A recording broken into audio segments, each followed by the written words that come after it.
ਕਿ 2.25 ਮਣ ਦਾ ਮਾਲਟਾ ਸਰਗੋਧੇ ਸ਼ਹਿਰ ਵਿੱਚ 2.25 ਮਣ ਦਾ ਮਾਲਟਾ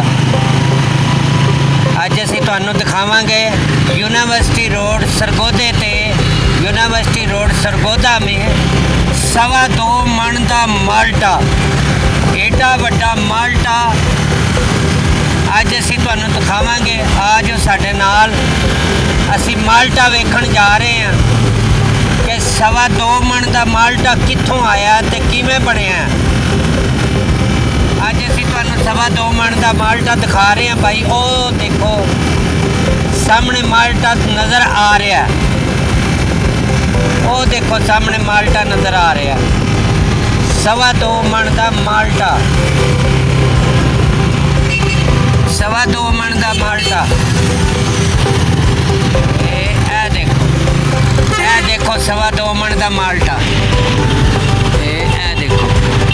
कोई बंदे इस माल्टे नूं दूरों दूरों वेखण दुनिया आ रही है।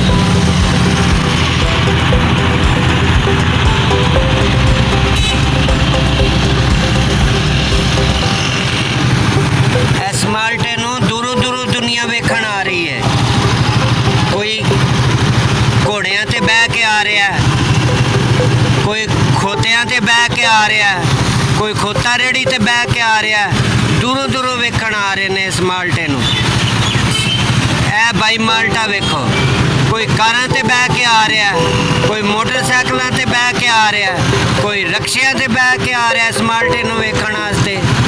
लोकी तरस गए ने इस माल्टे नूं वेखण वास्ते। एडा वड्डा माल्टा, अल्लाह मेरी तौबा, अल्लाह मेरी तौबा। एडा वड्डा माल्टा सरगोधे शहर है, यूनिवर्सिटी रोड रमान प्लाजा के अगे बिल्कुल खलोता होया माल्टा पिया होया।